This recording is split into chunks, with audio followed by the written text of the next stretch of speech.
Welcome back to another video, and this is one I wanted to make for a while, and it's about my retro gaming collection.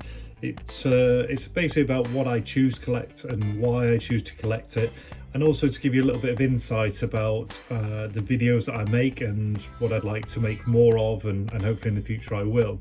So basically, for those who aren't aware, I have a full-time job and I'm only able to restore retro items that I enjoy in my evenings. I have around 3-4 hours in the evening and my weekends as well. Now, because I only have so much time to source the items and repair them and then put them on eBay or sell them locally, that leaves a very limited amount of time to actually film content for Instagram and YouTube, where I actually get to share them with people whilst I have them in my hands, because as I'll talk about in a moment, I don't keep everything. So if I was, for instance, to get a GameCube come through my hands that I don't collect, I'll play with it, I'll play get hold of some of the best games and enjoy it, but then ultimately I'll sell it. And if I was to spend all my time making content, playing all the games, filming all the games, doing all the items, well, I'd never be able to actually list them and sell them, and I wouldn't be.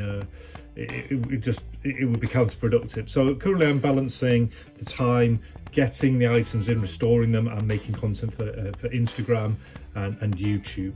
Now, the reason I have to balance this is because over the next 2 to 4 years, I'd like to grow this channel and my eBay enough so that I can actually go into this full time, and that will allow me not only to get more stuff into restore, but also give me the time to make the content and share things whilst I have them in my hand. So now I've mentioned that, because I've recently got a large number of consoles in, a Master System, another N64, Nintendo Entertainment System, or NES as we refer to it in the UK. I wanted to go through, and basically I'm just going to make large videos for each of them. So do like a huge playthrough of a load of games, because I just don't have the time right now to do a playthrough on each game individually. So because I've got to get through the stuff. So I wanted to share with you a little bit about what I own, why I own it, some of the games, and then you'll understand why I don't keep hold of everything. So basically, I was born in the mid-80s, and the first kind of consoles that I was exposed to was that of my friends. I never had a console when I was young, and so basically I always used to go around to my best friend and play on the Sega Mega Drive, the first one that came in. From there we gravitated onto the Nintendo 64s, playing things like GoldenEye, and then went to university and I got me a hand-me-down PlayStation 2. And after that, I think I did have an Xbox 360 Elite, then an Xbox One, and then I got into PC gaming. So that's like kind of my console history. So I only really collect things that I have either had, wanted to own, or have like fond memories of. So if a friend owned it, then I would want it. So I don't collect all the consoles, I don't collect all the games. So and in addition to that, we'll have a look at the handhelds in a minute. So my current setup that I have, and I will do separate videos on each of these, is the original Mega Drive 1, currently set up with the wireless, the Mega Drive 2 wireless adapter and controller. And some of my favourite games in here, as you can see, the Altered Beast, the Sonic, Streets of Rage, Earthworm Jim, Quackshot, so they're all in there. Moving on to the Nintendo 64, this one currently have the wireless Retro 6 controller for daily gaming. Has a number of games down here as you'd expect, so things like GoldenEye, Mario Kart, Perfect Dark, all those kind of games there. And again, at some point I'll play through some of those games. Moving on to the 360, so the Slim is an absolutely...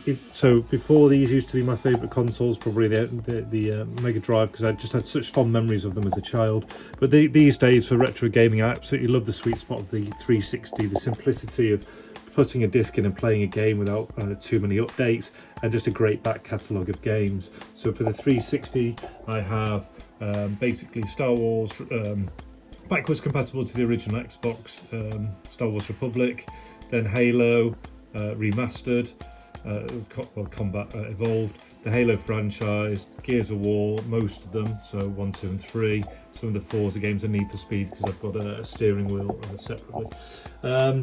Then moving behind there, we have the backwards compatible Wii, so it plays GameCube games and Wii games as well. So you can see for the GameCube, we've got Star Wars Rogue Squadron, the Metroid series, and then for the Wii, a whole number of these. Now, the reason I've kept the Wii, even though I never had one myself, is because I always used to love light gun games, the PS1 with things like Time Crisis, but just the hardware and everything is just so tricky that actually I just fell in love with the simplicity of the Wii system. So I kept that, and I also like that it's backwards compatible with the GameCube. And then finally, moving over to here, you can see that I do have a cathode ray TV. So what I can do is either play on this one here, or have it on the cathode ray if I want to kind of go old school. And above there you'll see a backwards compatible PlayStation 3, which allows me to play some of these classic PlayStation 1 games, things like Tomb Raider, Metal Gear Solid, Tekken 3, some PS2 games, so Grand Theft Auto, San Andreas. I've got Vice City on the PlayStation, as well as things like BioShock. So if there's any games that you think that would be in these classic games, it might just be that I have them on my gaming laptop. And then back into the PlayStation 3, that's where I chose to collect things like the Modern Warfare series and the Black Ops series. Last of Us is at the back, and also the Mass Effect series. So that's what I have for my consoles and the setups, and like I say, I'm going to do probably individual playthroughs at some point. And then moving over to my handheld games. So I was a massive fan of the Game Gear. I restored them for around 2 years, had a huge collection, but as I mentioned, I don't collect things for the sake of it. So over here I have my boxed Game Gear, I have my upgraded with a modern LCD screen in there, and then I have the Game Genie, a couple of Sonics, including the Japanese Sonic, which I really like the look of the box, the TV tuner, which I just used all the time as a kid, and the battery pack. I had all the accessories, and then I sold them all because, again, I only keep hold of what I had, same case, and then a large number of Game Gear games all within there. And then at the back you can see an original DMG Game Boy case, again the same one I had, and that has probably around 12 games inside it.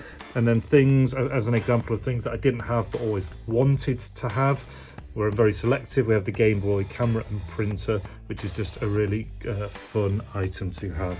So basically, in summary, I just wanted to discuss my love of retro gaming. The fact that I have these consoles, I'm lucky enough to have a man cave with all these consoles set up, and which I try and play when I can. I would love to just sit here and do a video of a playthrough of each of these games, but I just don't have the time with all the growing the restoration side, which I'd like to go into a full-time job. So now that I've covered all of these, because I've got a number of consoles in, like the Master System 2 and the NES, which I haven't really played on, I use that as an opportunity to just do huge videos demonstrating the consoles, my initial impressions, and hopefully I can move on to some of these as well afterwards. So I hope you've enjoyed the video. Stay tuned if you like retro gaming content, huge playthrough videos coming up, and if you've got any questions about the things I collect or don't collect, then I'd love to hear from you. Otherwise, all the best, take care, and see you in the next video.